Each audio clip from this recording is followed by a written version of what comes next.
ओम शांति। कर्म श्रेष्ठ हैं तो प्रारब्ध भी श्रेष्ठ है। बाबा कहते हैं इस साकार वतन की विशेषता ही कर्म है। कर्म श्रेष्ठ है तो प्रारब्ध भी श्रेष्ठ है। कर्म भ्रष्ट होने के कारण दुख ही प्रारब्ध है, लेकिन दोनों का आधार कर्म ही है। कर्म आत्मा के दर्शन कराने का दर्पण है। कर्म रूपी दर्पण द्वारा अपने शक्ति स्वरूप को जान सकते हो।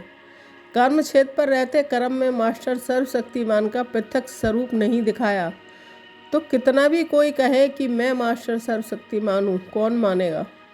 अगर अपनी बुद्धि से समझते रहे कि मैं शक्ति स्वरूप हूँ, लेकिन परिस्थितियों के समय, संपर्क में आने के समय जो शक्ति की जरूरत हो उस शक्ति को कर्म में नहीं लाते तो क्या शक्ति स्वरूप कहेंगे। सिर्फ बुद्धि का जानना माना, घर बैठे अपने को होशियार समझना। समय पर स्वरूप में दिखाने वाले, समय पर शक्ति में कार्य लगाने वाले बनो। समय बीत जाने के बाद सोचा तो शक्ति स्वरूप नहीं कहा जाएगा। जैसा समय वैसी शक्ति कार्य में लगाओ, वैसी श्रेष्ठता चाहिए।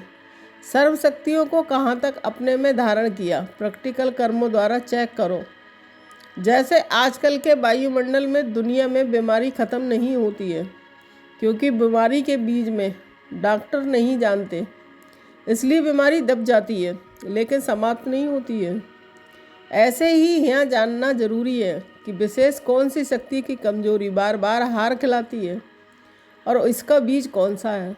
बीज को ख़त्म नहीं करेंगे तो परिस्थितियों का पानी मिलने से कमजोरी की शाखा फिर से निकल आती है। बीज को जानकर बीज को समाप्त करो, इसमें अलवेले नहीं बनो। कर्म सबसे स्थूल चीज़ है, कर्म ही आपकी पहचान कराएंगे। इसलिए कभी प्राप्त हुई शक्तियों को कर्म में लाओ। कमजोर कर्म सूक्ष्म शक्ति बुद्धि को भी, संकल्प को भी नीचे ले आएंगे। जैसे धरनी की आकर्षण ऊपर की चीज़ को नीचे ले आती है, इसलिए चित्र और चरित्र में लाओ। बाप दादा बोले कि बच्चे ज़्यादा समझदारी दिखाते हैं ये कहकर कि एक बार से थोड़े ही ख़त्म होगा, समय तो लगता ही है, कर लेंगे।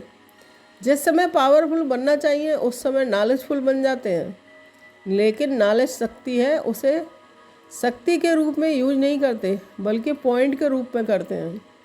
हर एक ज्ञान की पॉइंट शस्त्र है, उसे शस्त्र के रूप में यूज करो।